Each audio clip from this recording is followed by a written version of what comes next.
Just 1 second.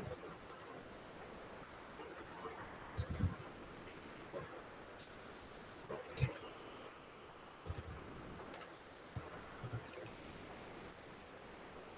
So let me share my screen. Just let me know if it is visible or not.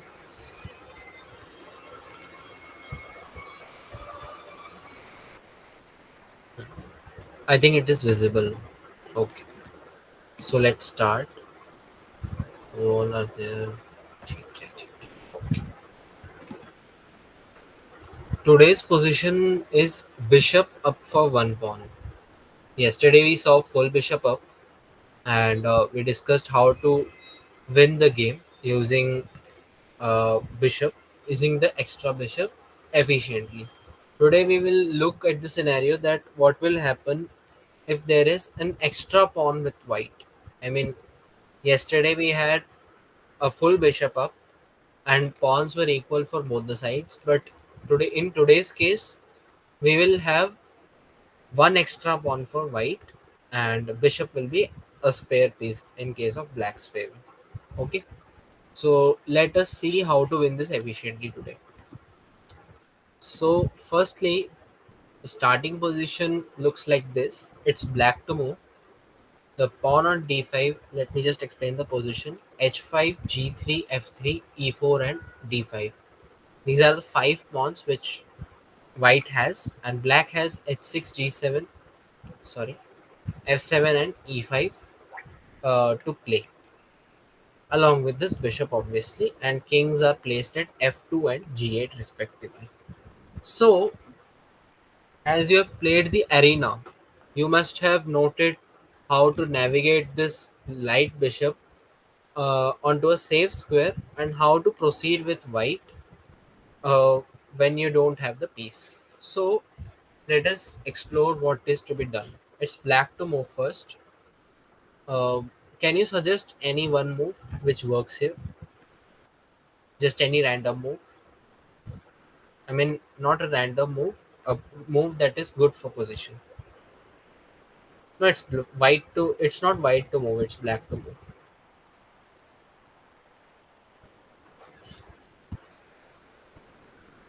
Okay, bishop b5. Okay, okay, true.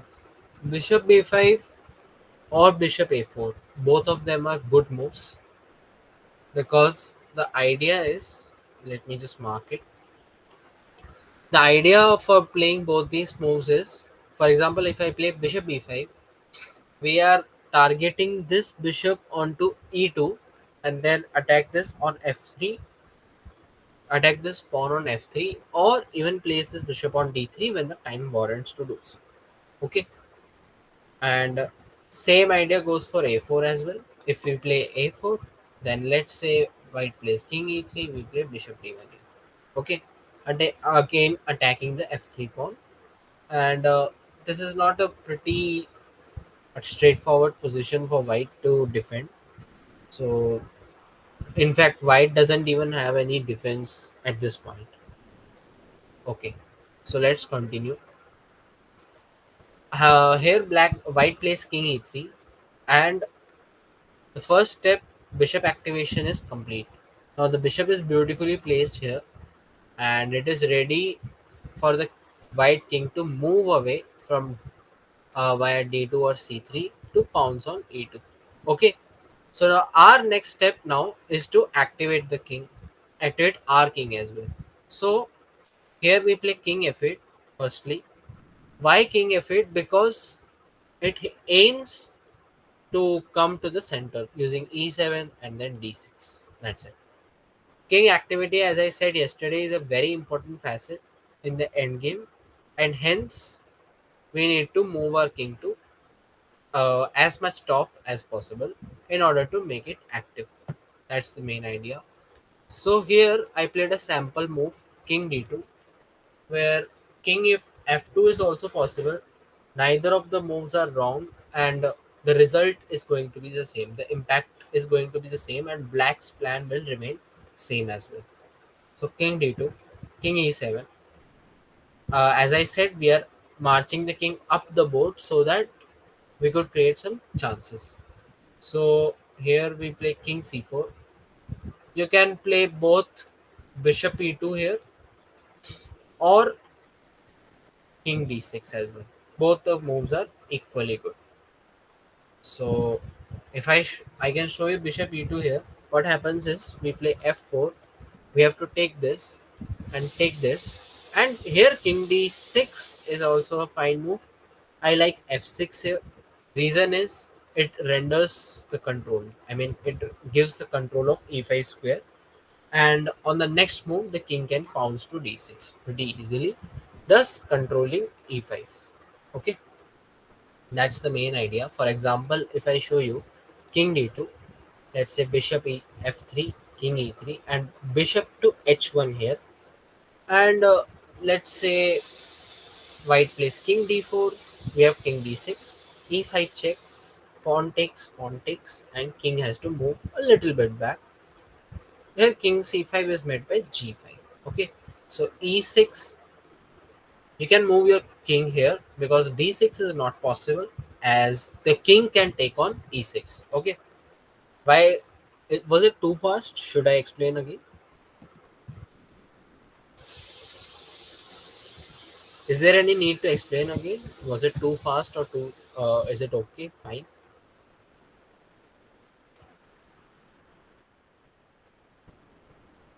Okay. So you are able to understand, right? Fine. Basically, what we are doing is we are playing f4 here.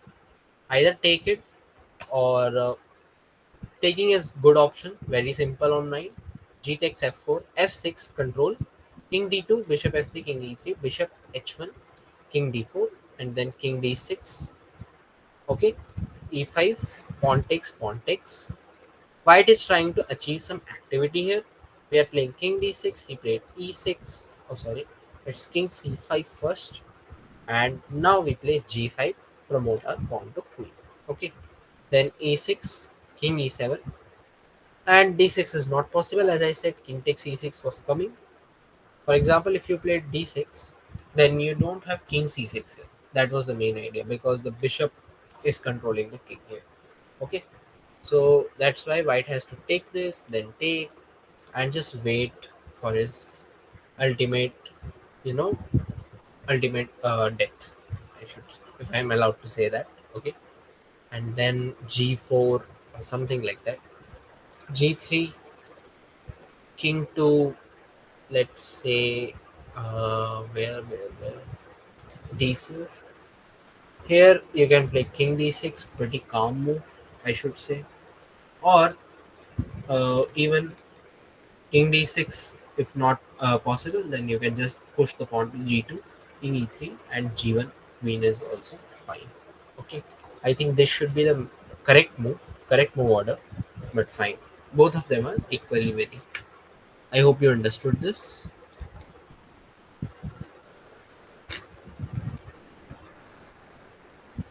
Did you understand this concept? Okay. So here I played firstly bishop b5 to control this. Okay. Then king e3, king f8, activation of king, d2, e7, c3, d6 here, or then after d6 we are playing king d4. Now you can truly go to bishop e2 here, no issues at all. Then f4, and you may play ef4 or just directly play something like bishop d3 here. Both are equally good. Then let's say he takes here, then we take, and king to c5 is a tricky move. So bishop takes c4, d6. Now be very careful. You have to play bishop f5 here. Okay, very crucial move because this d6 kind of allows, means white is trying to set a trap where he wants to go to d7 and promote the queen. We are not going to allow this, and you have to play bishop f5 to control this d7 square. Now he may come to c6 and try to intimidate you, but don't worry, we have it all covered. We can go king e4.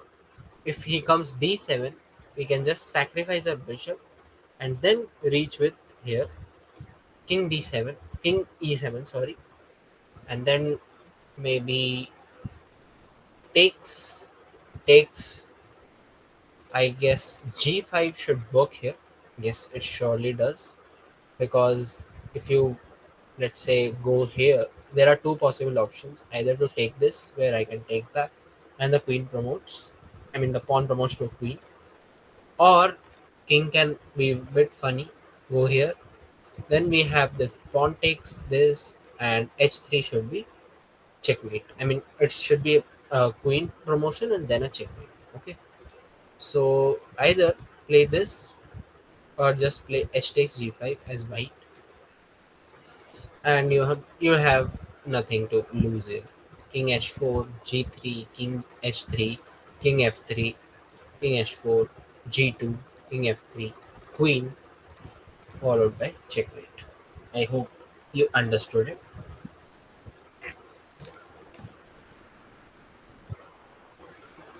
Any questions? Okay, so concept wise, I think this was it. It was pretty easy. Uh, Let me just discuss one more position. I mean, two to three positions more from today's arena. As I see the statistics here, white has won 37% of the games and black has won 47. So let's see each of us how we perform. If it's through a abortion, then fine. Otherwise, we will just look forward. Here, the first player. Okay, this is an interesting game to watch. This also. Let's see this game. It was between one of two of your users, Lemonade and Shujal. So let's review their game. That how Black lost the thread and what improvisations could have been done by Black to win this. Okay, he played Bishop B5, a good first move. King E3, F6.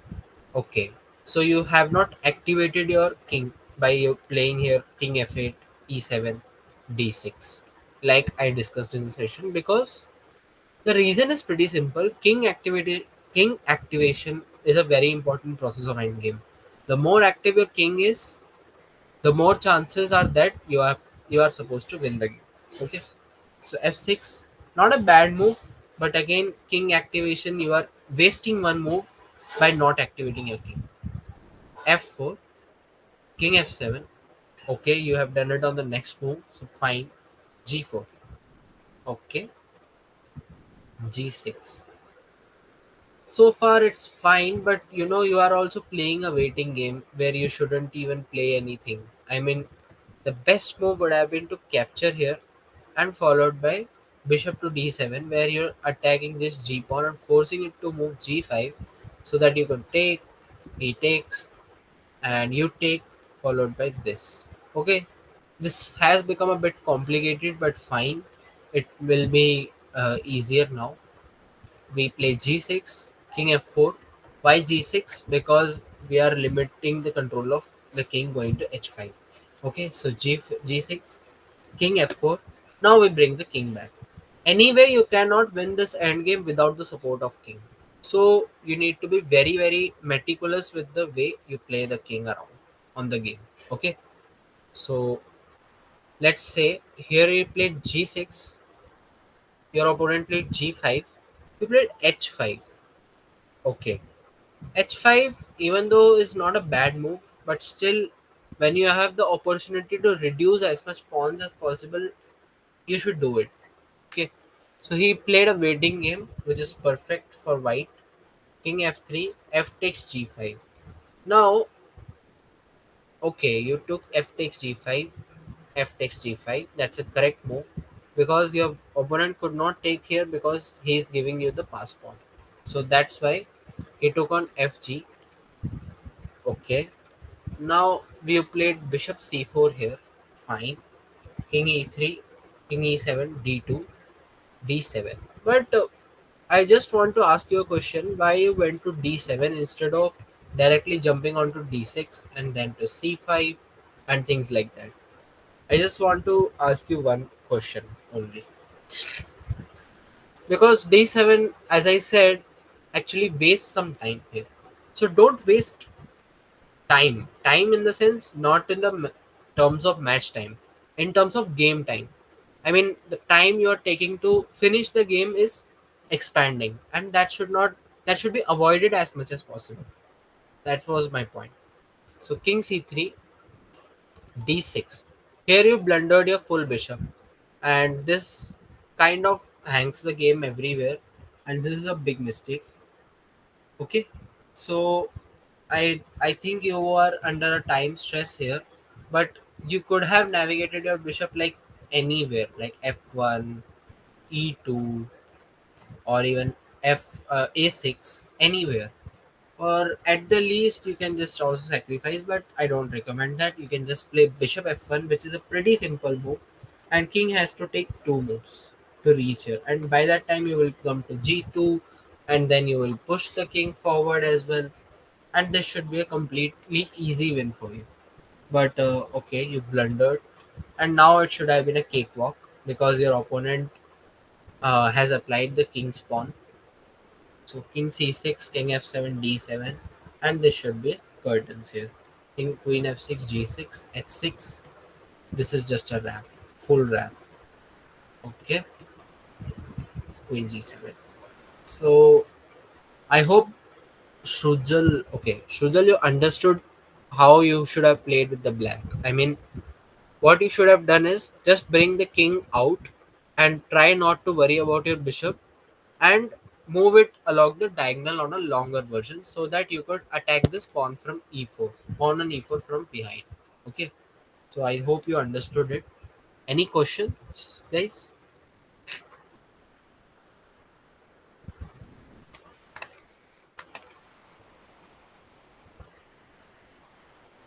Any questions?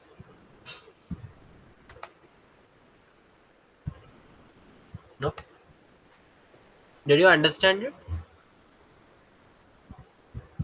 Okay,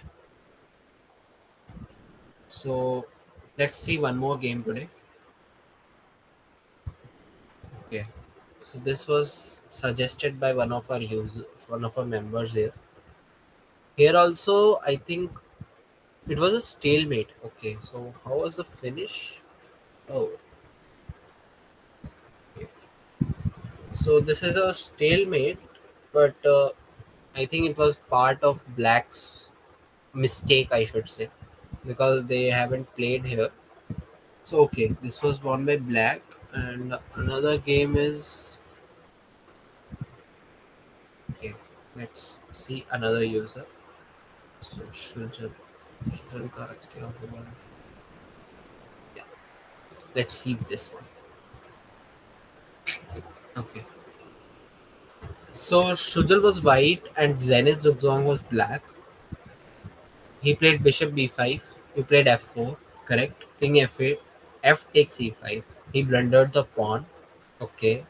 King e7. e3. f6 d4. Okay. Okay. You are on the correct path. So bishop f1 is a good move. d6. d6 is not such a great move because you are actually allowing the king to settle down here. That was the main concern. So king c5. You blundered the pawn. He took here. King c6, bishop g2, king c7. Wow, you achieved a brilliant king walk here. Bishop e4, d7, and then you promoted the queen. Queen d6, f8, d7, bishop f5, e7, bishop g4, g7. Wow, this is such a good game. I mean, he played a bit vaguely, but at the same time, I should give you the credit for bravely marching the king forward and trying to promote your queen. That's a very good game from white, but it involved some element of luck as well. So, good job.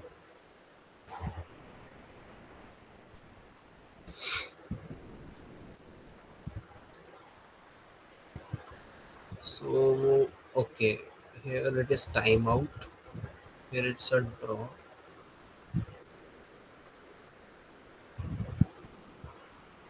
Okay, so let's see this game. This is the last game for today. And here Balaji was playing black and Lemonade was playing white. And I think white won here. Okay. So he okay. So here Balaji blundered from the outset itself. He did not play his bishop around, which was the first method to do here. He just directly played f6, which is a terrible mistake because it just directly allows your opponent to capture the bishop, and now he is in fact winning this endgame. Why? Because if you count the number of pawns, then h4, g3, f3, e4, and c6. Five pawns for white and four for black. King for white is pretty more active than king for black. And also, I would just like to introduce a bit of a complex concept. It's not so complex, but you can remember it. We will cover it in the King's Pawn endgame as well when we approach it in the later stages. But if you see this pawn, okay, now it's black to move, just making a move here. Now, if you see this pawn, there is a rule called rule of square, where we measure the space that has to be covered by black pawn. For example, here the pawn on c6 has to cover two squares, 1 and 2, okay, to promote a queen, to promote itself to a queen. Now the problem is, if you construct a square, okay, like this, it is a 3 by 3 square, right? And if you notice, the black king is out of this square, okay. Now remember that rule that whenever this king is out of the square of control of this pawn, I mean, this is not a control square, but you can imagine an imaginary square that black is trying to control, okay. Basically what I'm trying to say is, this pawn has two squares, okay, 1 and 2, to promote into a queen. And if we draw an imaginary square here, then the problem is black king is not into this square. So the problem for black king is he cannot stop the white pawn from being promoted to a queen. Okay, this is the major rule that I have to say. For example, if the king would have been somewhere on e7, for example, I mean, the king would have already been on f8 and it's black to move, imagine. And if he goes to e7, now if you draw the square, then black king would be into this square box and he will be able to stop the white pawn from promoting, okay. But since he is not on the square box inside, he will not be able to stop the white pawn from queening. That's what happened in the game. King e3, okay. Here white blundered by playing king e3. You could have played like king e7 immediately, or even like you played king e8, it's also fine. So he played f4. He's trying to play a waiting move here. d8 takes, and now he is coming from the other side of the board. You should not need to worry. f5 d6 g4, and now this kind of position where you don't have any moves to make other than you're pushing your king, or any move which you make will make your position worse. This kind of situation is known as zugzwang. Okay, in this position, black has three options: either to play h5, either to play g6 or g5, or to play the king anywhere around. Each of the option is futile and it does not work, leads to a loss of black. I mean, leads to a loss for black. Okay. So major mistake from this game was to not protect the bishop. I think he actually not analyzed this position properly or processed this properly. I think he did not notice the pawn on d5 was attacking the bishop on c6. That's why he missed the move. I hope you see it now, Balaji, and hope you will improve it in future. So rest was just a technique. We will discuss this technique afterwards. It's not important for now. But the main point is, if you have bishop, just try to go slide if you are attacked while you are having the bishop, just slide it. And as I said, king activity is very very important in these types of end games. So activate your king as much as possible, and let let the white king take some risk.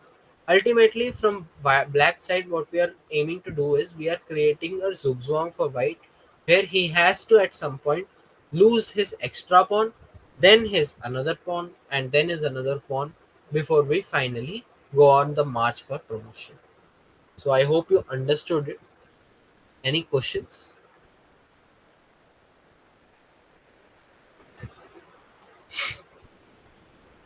Okay. Anybody else? Any questions?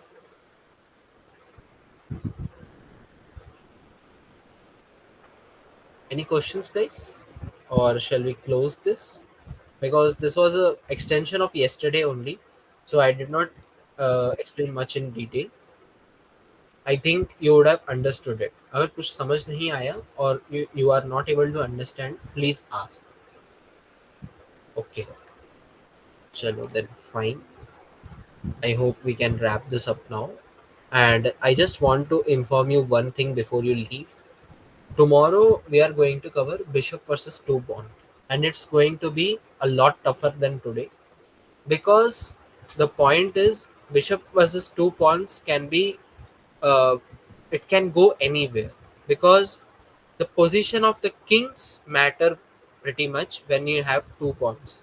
If the king is further closer to the two pawns, then the position can be as good as a draw. And if the king is farther away, then black can win easily. So we will cover both of them tomorrow, and the timings will be same, 8 to 8:30 tournament and 8:30 to 9 session timings. And one more thing I need to discuss. Okay, okay, welcome. One more thing to discuss. I think you should have seen the today's. I mean, yesterday I sent a message of CSL, Chess Super League, and I hope you are in Shahmat group as well. Are you there? Means, are you there in Shahmat group? Shuja, have you joined Shahmat? Hello.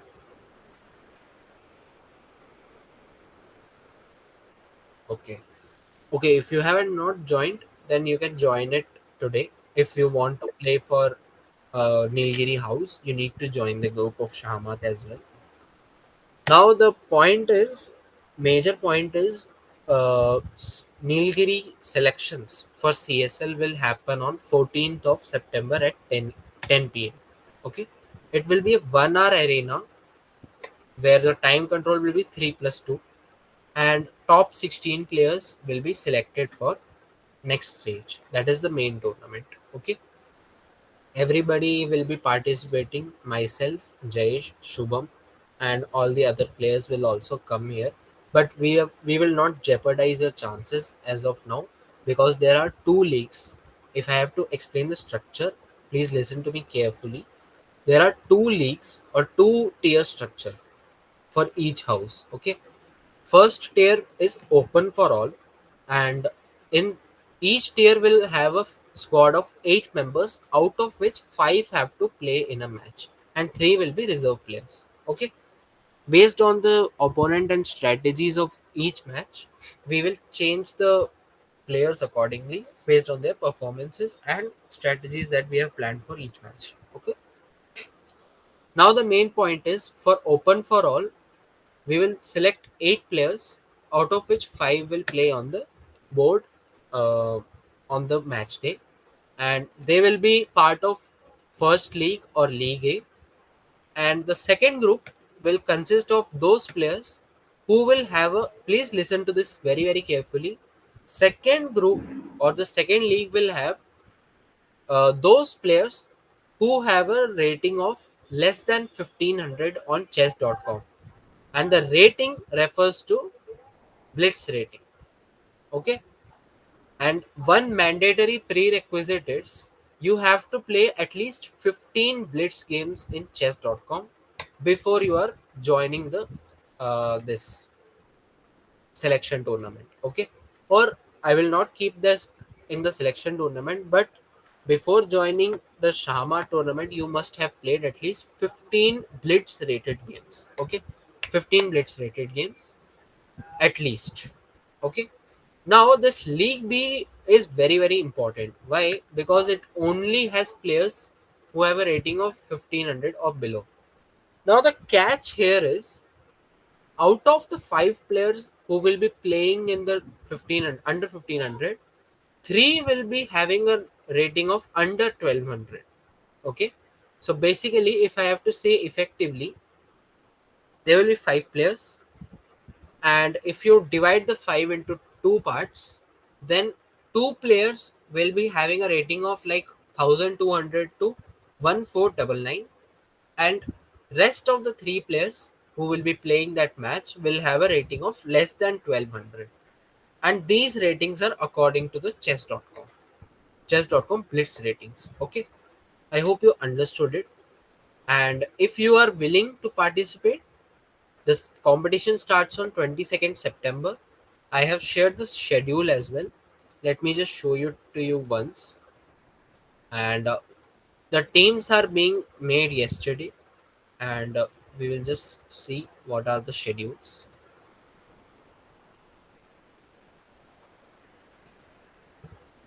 Yeah. The point is, I have sent this PDF in the group. You can check it after the session. Selection will be held on 14 December. Sorry, just a second. Present something else. Window, and yes. I hope this is visible now. Okay. So selection will be held on 14 September. Time is 10 p.m. 10 to 11. Chess.com is the platform. 3 plus 2 arena 1 hour. Okay. And you have to join the Mavericks 64 Nilgiri Chess Club on chess.com. We have joined already on WhatsApp. I will send the link of this, and the link is already present in the PDF as well. You can give a request to the club, and the admin will make you join there. And these are all rules. You can just read it afterwards. 16 spots, as I said, are up for grabs. Two leagues. First league is League A, 8 players, and League B, 8 players. Okay, and I have written all these in details. And the teams will be created by myself, Soumya Brata Mahabhadra, and Som Sanskar. We three will decide the teams. I mean the team composition. 16 will be placed on the tournament itself, but the team composition we will prepare according to the performance of each player. Okay. These are the schedules. 22nd on 22nd September, we are from Group A, and 22nd September we have match with Sundarbans. Then 28th is against Gir. 5 October is against Pichavaram House, and then Kanha House and Kaziranga House at last. Based on the points we score against all of them, both leagues will have, first of all, same opponents and same day. Matches will be held at same day. For example, Group A is having match at 9 p.m. Then the Group B will have a match at, let's say, 10 p.m. Okay, there will be a 1 hour gap, I guess. So schedules will be, these are the group matches, and based on the results of these matches we will qualify for semi final and final. I hope we will do so as well. Each league will be different, and each league players will be different as well. So a separate leaderboard for both the teams will be carried. Semi final is on 9th November, and third place on 16th, finals is on 24th. That's the schedule for you. I hope you are interested as well. You have a great chance to participate in here, and try to get some prizes as well, because this this tournament is being sponsored by chess.com, and they are also trying to search for other sponsors, so there will be some lucrative prizes. But you need to do some minimalistic task of like qualifying for the same. Each squad player will be given some prizes according to their performances in the tournament. It's important to qualify for the semifinals to be eligible for certain performance, but we will talk about it a bit later. Your first task, if you are interested to participate, is to qualify for Nilgiri House, playing 16. Okay, so I hope you understood the rules, and I hope you will participate as well. You can just click on the link that has been shared in the Maverick 64 Nilgiri group, our group, and register yourself, be a part of the playing 11 as well. Okay, so thank you for the session and thank you for joining today. I hope you had a nice time. So if there aren't any questions, I think we can close the call for today. Okay, so shall we end? Okay, thank you for joining.